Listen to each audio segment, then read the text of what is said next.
Assalamualaikum warahmatullahi wabarakatuh. Bismillahirrahmanirrahim. Rabbi shrahli sadri wa yassirli amri wahlul 'uqdatam min lisani yafqahu qawli. Nah, edisi kali ini adalah edisi yang spesial. Makanya moga-moga yang saya katakan ini gak terlalu banyak ngaco. Kenapa begitu? Karena sebenarnya saya bukan ahlinya. Karena ini sebenarnya menyangkut semua tentang agama. Beberapa hari terakhir ini saya selalu ditanyakan pertanyaan yang setiap tahun selalu ditanya. Yaitu apa? Yaitu apakah orang yang sedang hamil diperbolehkan untuk puasa atau tidak, gitu ya. Jadi ini pertanyaan yang selalu berulang. Jadi moga-moga apa yang akan saya katakan ini nggak terlalu banyak ngaco, karena moga-moga tahun ke tahun akan tetap ada yang nonton gitulah ya. Jadi kali ini saya nggak akan terlalu banyak ngaco gitu ya, tapi kita ngobrol santai aja supaya lebih ngerti kenapa kok ada alasan seperti itu gitu ya. Nah, sekarang yang perlu diingat dulu masalah puasa ini. Maaf ya kalau misalnya saya mungkin agak salah, nanti tolong dimaafkan, diambil aja yang kira-kira benar, yang meragukan tanya ke ahlinya. Karena masalah puasa ini kan ahlinya Pak Ustadz, Pak Ulama gitu ya, orang-orang yang alim, orang-orang yang mengetahui. Kalau saya masalah agamanya itu cetek gitu ya. Nah, sekarang gini, syukur-syukur ibu-ibu yang masih mau dengar ini berarti termasuk orang-orang yang memang beriman. Karena di ayatnya sendiri kan ada tuh bahwa wahai orang-orang beriman, telah diresepkan puasa ini seperti orang-orang sebelum kamu gitulah ya. Artinya apa? Yang mencari tahu tentang ini adalah ibu-ibu yang sifatnya memang sudah beriman. Kalau ibu-ibu yang gak beriman, mohon maaf saya ngomong ya, itu gak akan cari video ginian, gak akan cari. Jadi kalau ada ibu-ibu yang cari video ginian, pasti dalam hatinya itu sangat percaya dengan Allah, sangat percaya dengan puasa. Jadi, secara konsep dulu, ibu-ibu dan bapak-bapak harus tahu bahwa ini mengendalikan hawa nafsu. Nah, sekarang saya mau kasih gambaran yang agak menarik nih. Bagi ibu-ibu dan bapak-bapak yang belum pernah punya anak sebelumnya, ketika nanti kita sudah punya anak, lihat, beda banget hidup itu. Beda banget hidup itu. Ketika kita sudah punya anak, life is not about ourselves anymore. Hidup itu bukan masalah kita lagi, Pak. Bukan masalah kita lagi. Kita mau senang-senang, mikirin anak. Kita mau jalan-jalan happy, kepikiran anak. Kita mau pulang kabur, nggak pulang-pulang, selalu mikir anak. Jadi artinya apa? Hidup itu udah bukan punya kita lagi. Bukan punya kita lagi. Ingat ya. Kadang-kadang kita kalau nanti ibu-ibu punya anak, lagi netein, anaknya lagi angler gitu ya, lagi tidur enak, mau pipis aja, mau berak aja, mau makan aja, ditahan. Bapak-bapak lagi gendong anaknya sakit gitu ya, anaknya lagi angler, tapi kita pengen ngapain gitu, pengen ke belakang, pengen makan, nggak bisa.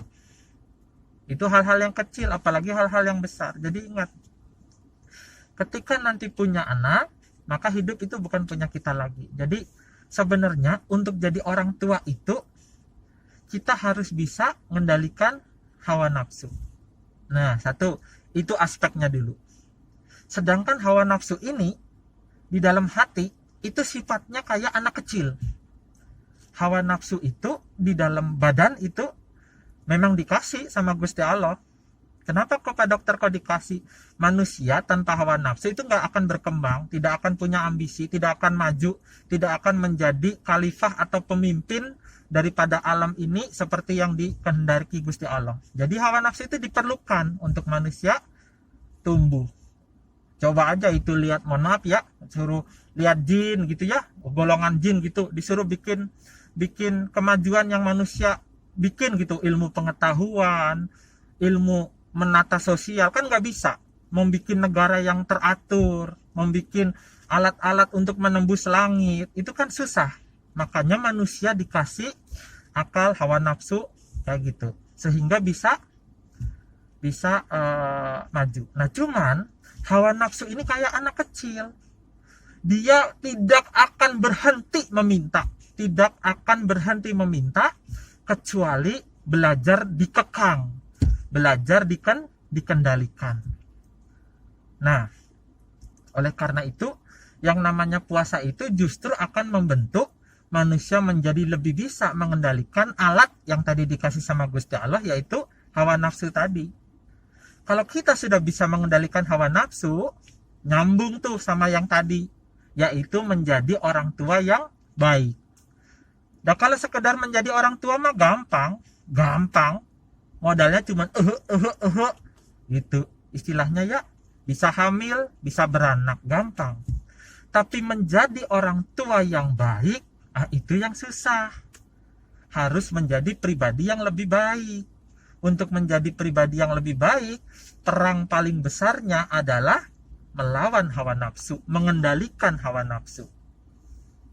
Gimana coba mau menjadi contoh untuk anak-anaknya kalau hawa nafsunya sendiri masih nggak keurus? Ya memang manusiawi, kadang-kadang hawa nafsu gitu ya, diikutin keterusan memang. Tapi kan harus belajar cari gimana sih cara mengendalikannya. Nah itu udah diresepin, makanya tadi ayatnya ada tuh. Wahai orang-orang yang beriman, telah diresepin sama kayak orang-orang sebelum kamu, yaitu berpuasa. Sebab tanpa resep itu, yang ngasih hawa nafsu udah kasih tahu nggak ada cara lain untuk mengendalikan hawa nafsu, untuk menjadi pribadi yang lebih bagus, untuk menjadi orang tua yang lebih layak, harus mengendalikan hawa nafsu. Nah, sampai sini aja. Kalau ditanya untuk jadi orang tua harus mengendalikan hawa nafsu, cocok nggak dengan puasa? Cocok nggak? Cocok kan? Jadi kalau secara konsep, Pak Dokter, boleh nggak orang hamil berpuasa? Secara konsep, Pak Dokter, boleh nggak orang yang akan menjadi orang tua berpuasa? Pak Dokter, boleh nggak? Jawabannya boleh. Jawabannya bagus. Jawabannya harus, kecuali. Nah, kecualinya itu ada syarat dan ketentuan yang berlaku. Jadi sampai sini ngerti ya? Jadi secara konsep, Pak Dokter, boleh nggak sih orang hamil berpuasa? Boleh. Nah, nanti di segi ini mungkin tadi kan masalah agamanya agak berat tuh. Kalau saya ada yang ngaco, tolong dimaafin, tanya aja sama Pak Ustadz atau Pak Alim Ulama. Nah, sekarang kita ngomong masalah kesehatannya. Ngerti ya? Oke. Nah, sekarang kalau itu kan nanti secara dalil, secara tafsir. Nah, tafsir itu kan ada beda-beda ya. Istilahnya tafsir itu kan cara membaca ayat yang diturunkan. Banyak tuh nanti ada tafsirnya, kadang-kadang sedikit perbedaan. Kalau orang yang hamil atau menyusui itu kan sama tuh, disamakan hukumnya. Karena itu istilahnya mikirin kesehatan diri sendiri atau anak yang dititipkan. Ya, itu titipan. Jadi istilahnya sama memberatkannya, sama wajibnya untuk dijaga. Menjaga puasa iya, tapi menjaga orang lain, yaitu bayi, dengan penuh cinta kasih di dalam badan, itu juga wajib. Jadi makanya nanti ada sedikit perbedaan tafsir tuh. Kalau yang hanya takut diri sendiri, khawatir, atau takut diri sendiri dan bayinya, atau takut bayinya. Nah, istilahnya kan gini. Takut itu ada dua hal. Ada takut yang beralasan, ada takut yang tidak beralasan. Takut yang tidak beralasan tuh gini. Ahlinya kesehatan yang diutus sama Gusti Allah itu siapa? Ya Pak Dokter, ya Bu Dokter, ya tenaga kesehatan.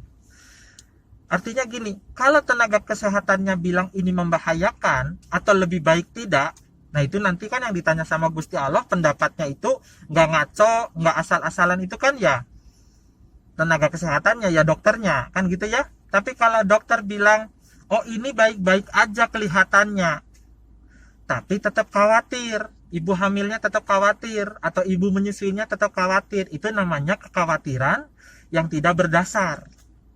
Karena apa? Karena yang ngerti tentang kehamilan ini secara ilmu manusia adalah dokter.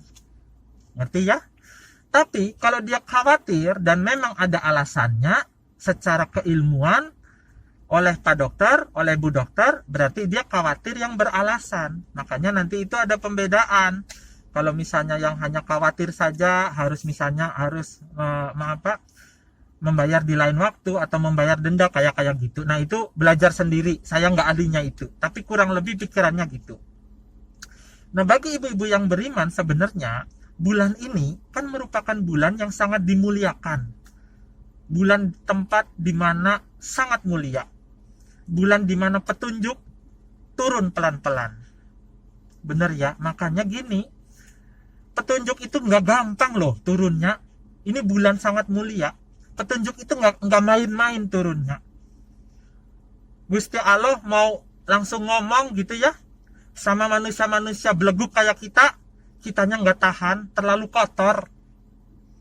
Jadi disiapkan Kanjeng Nabi Rasulullah Shallallahu Alaihi Wasallam selama bertahun-tahun disiapkan. Sudah usia yang cukup matang, baru diberikan petunjuk dari langit ketujuh. Petunjuknya juga pelan-pelan, bayangin. Petunjuknya itu pelan-pelan supaya bisa dimengerti dan diterapkan dan disebarkan dengan sangat baik. Petunjuknya berapa lama turunnya? 23 tahun, bayangin. Bayangin ya, kalau kita atau ibu lah, atau bapak, dikasih hadiah yang dipersiapkan sebanyak itu, sebaik itu, dipersiapkan sematang itu, berarti itu kan ada sesuatu yang sangat-sangat hebat. Udah cari aja, Al-Quran itu sebenarnya fungsinya kan ada 4. Kita aja yang jarang percaya, kita aja yang jarang baca. Nomor 1, fungsinya itu sebagai menganjurkan, melarang untuk hal-hal yang jelek. Tuh, melarang hal-hal yang jelek. Namanya itu apa ya? Ma'ijoh gitulah, kayak kalau nggak salah tuh bahasa Arabnya. Nomor 2, itu sebagai obat. Al-Quran itu sebagai obat. Kalau nggak salah itu syifa asudur apa gitu, obat terhadap penyakit hati. Itu nomor 2. Nomor 3 itu sebagai huda, sebagai petunjuk. Bayangin. Udah 3 itu ya, artinya sebagai konseling, sebagai untuk apa ya, menenteramkan hati, sebagai obat terhadap sakit. Kita ini kan banyak sakit, sakitnya orang beda-beda. Ada yang iri, ada yang dengki, ada yang mengejar dunia, ada yang nafsu. Itu ada obatnya di dalam Al-Quran. Yang nomor 3 adalah petunjuk. Supaya setelah terobatin, kita nggak salah-salah lagi, balik lagi kayak dulu. Petunjuk. Yang keempat ini fungsinya hebat. Dan ketiganya ini merupakan rahmat daripada Allah. Merupakan kasih sayang.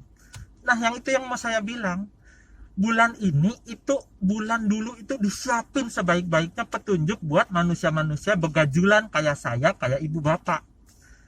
Jadi memang banyak orang-orang, ibu-ibu yang sudah nunggu bulan ini. Jadi wajar ya, jadi wajar kalau memang ibu yang beriman itu dia nggak usah dipaksa. Soalnya saya sering ketemu nih di poliklinik. Ada aja sebenarnya ibu-ibu yang sebenarnya dilihat juga nggak ada apa-apa. Kehamilannya tuh baik-baik aja. Cuman kayaknya cari alasan supaya bisa nggak harus ikutan puasa. Nah itu ya. Oke, sekarang sampai situ udah tahu. Jadi kalau bisa gimana? Kalau bisa puasa. Makanya nanti kalau misalnya seorang ibu hamil kena pasal yang harus mengganti saat dia sudah sehat atau saat dia tidak hamil, itu hal yang sebenarnya bukan untuk siapa-siapa, untuk dia juga. Karena kan dia kehilangan kesempatan tuh untuk mendapat pahala dan cinta Allah. Jadi dia dikasih, oh oke, sama deh di hari lain. Moga-moga pasti ada perbedaan dengan hari puasa dihargainya, tapi kan kurang lebih pasti sama. Allah itu ngelihat keseriusan aja kok. Allah itu sangat mensyukurin kebaikan. Kalau temennya ibu bapak, kalau misalnya bos atau temen atau apalah, pokoknya semua kenalan, itu ngelihat kita dari apa? Dari hasil. kita udah susah-susah misalnya ya, dari mana, datang dari Bogor ke Jakarta jam 5 pagi, keretanya tengah jalan rusak, sampai sini telat gitulah misalnya. Kalau bos gimana? Ya pokoknya kamu telat, potong gaji, selesai masalah. Itulah manusia, ngelihat dari hasil. Kalau Gusti Allah gimana?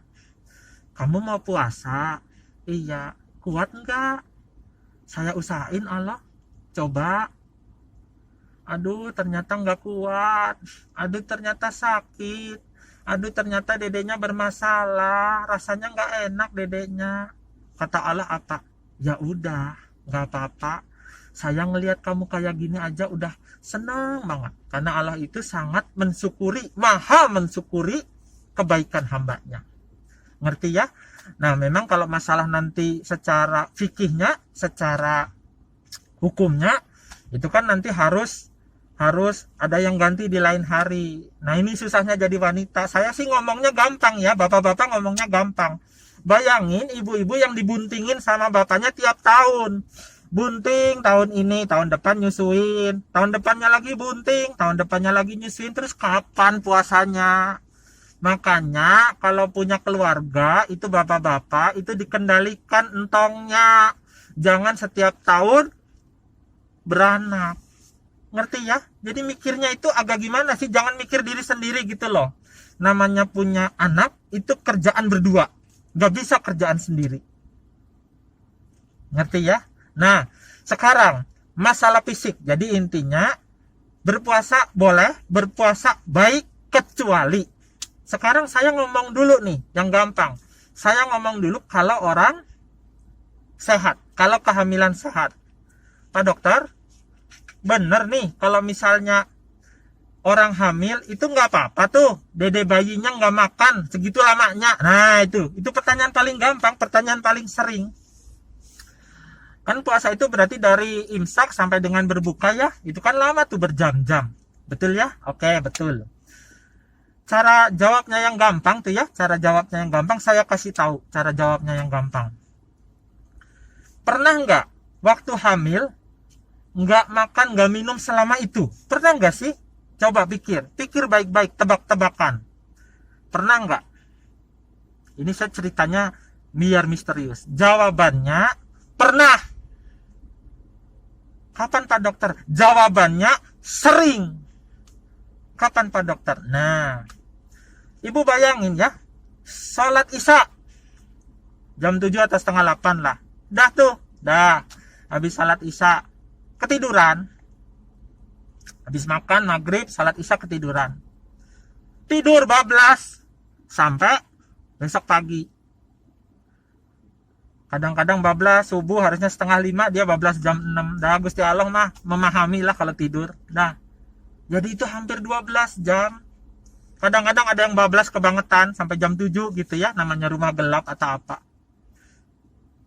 Nah, bablas ya. Berarti itu hampir 12 jam nggak makan, hampir 12 jam nggak minum. Bayinya gimana besoknya? Baik-baik aja. Bener ya? Artinya secara badan, mampu nggak badan orang hamil itu menahan lapar, menahan haus, nggak makan, nggak minum? Jawabannya mampu. Jawabannya mampu. Cuman kalau mau puasa, menjalaninya itu kan berarti nggak makan, nggak minumnya itu kan jadi kebalik. Jadi malamnya banyak aktivitas tuh. Tadarus, mentadaburi, memahami Al-Quran, sholat taraweh, makan minum. Nah, fokusnya di malam. Tapi di siang, seorang ibu hamil yang mau berpuasa harus kayak dibalik tadi, orang tidur lama, nggak banyak aktivitas, nggak banyak capek, nggak boleh dimarahin, nggak boleh stres, nggak boleh kerja berat, nggak boleh dimarahin bos, suami, atau kerja berlebihan. Kalau memang mau puasa yang sehat, lagi hamil, itu syarat dan ketentuannya. Jadi secara badan, ingat bisa atau enggak? Bisa, nggak ada masalah, bisa. Nah, syarat nomor 2, jadi syarat nomor 1 itu ya, puasanya dikondisikan. Supaya apa? Nggak berat buat dia. Nah, kondisikan ini ya harus harus satu keluarga, nggak bisa dong. Dia udah tahu gitu, siangnya juga ikut jadi wanita karir, kerja di mana, pulang sore-sore harus nyiapin cucian gitu ya. Udah gitu harus mikirin makan. Alah, kalau mau istrinya berpuasa Pak, waktu hamil atau nyusuin, itu cucian jemur sendiri, cuci sendiri serumah, rumah dibersihin. Makan beli aja itu, sekarang banyak GoFood. Saya ngomong gini kan bukan karena teori ya, saya juga korban ini. Di rumah itu Bapak kira ini baju nggak disetrika itu kenapa?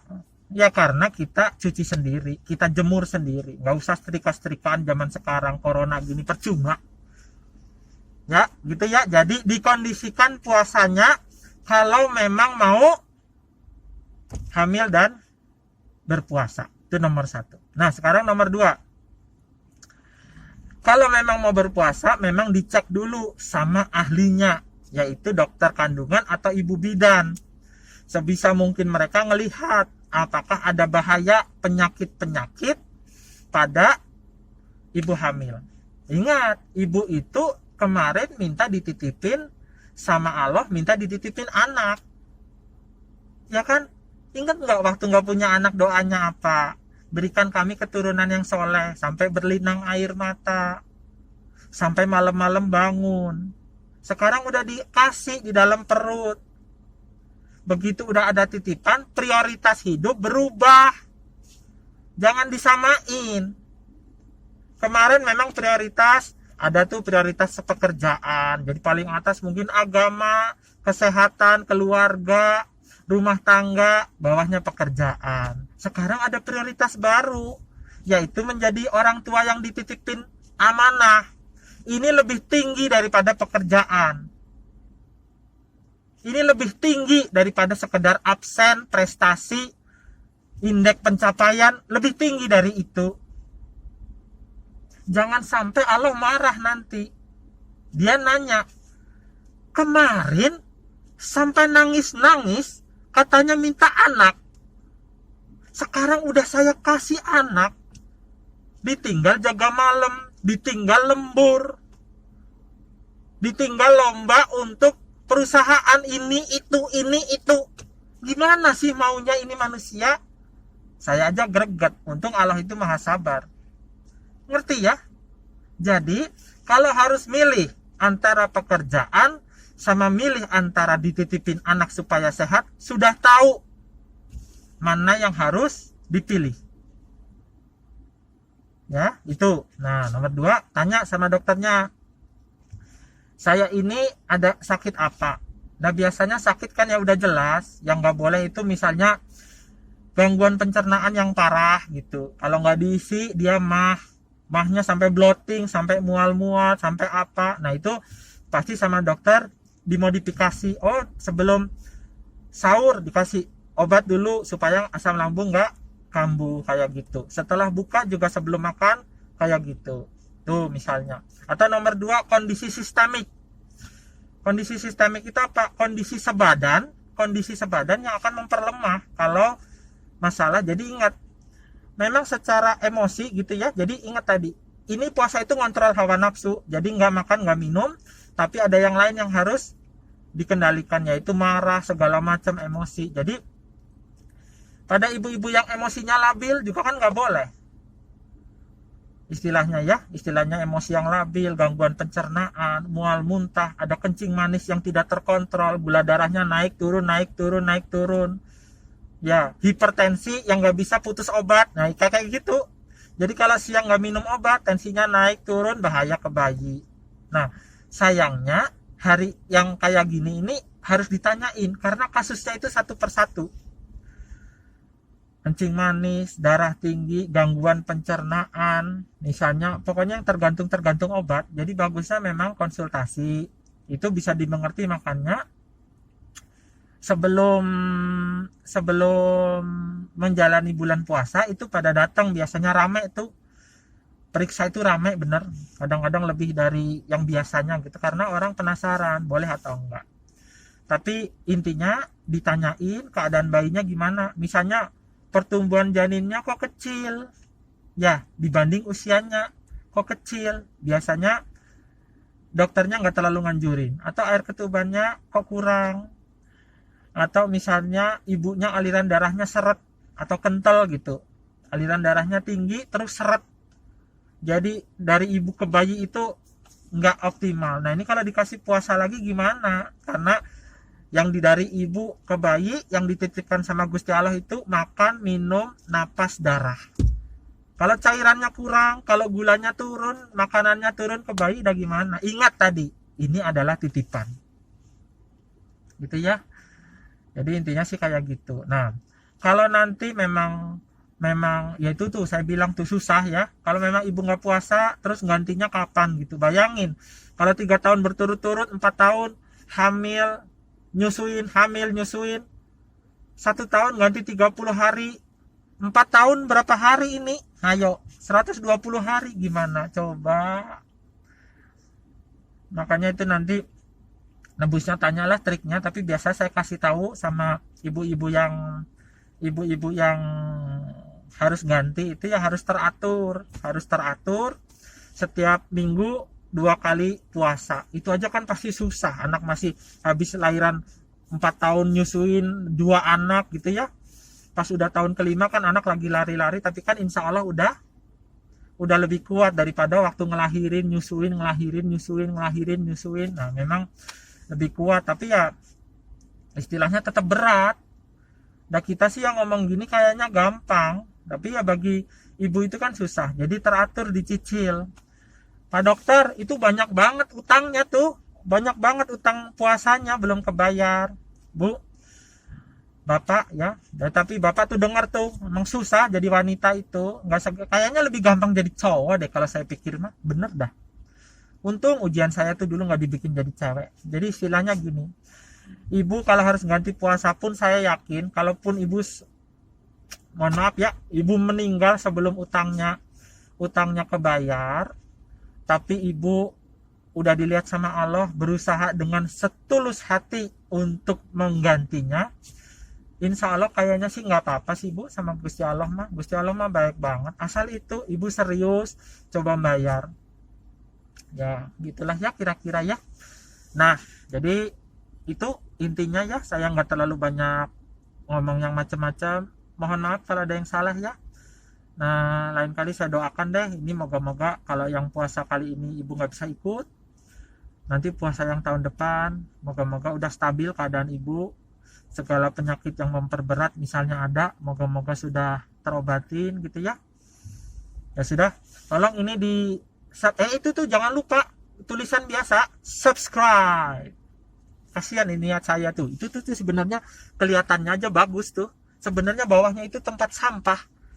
Ini saya bikin gini karena apa, ini udah keburu bulan Ramadan dan saya udah janji sama ibu-ibu mau bikinin konten tentang ini ya. Jadi jangan lupa itu subscribe, tinggal pencet gratis. Subscribe itu adalah amal gratisan. Oke, ibu-ibu. Ini nggak banyak saya edit ya, langsung saya share aja nanti, soalnya takut ada yang perlu. Moga-moga ada kebaikan yang bisa saya bagi dari konten ini. Moga-moga setiap tahun paling enggak, walaupun kayak gini nggak banyak gunanya, tapi ada yang terbantu. Wassalamualaikum warahmatullahi wabarakatuh. Selamat berpuasa.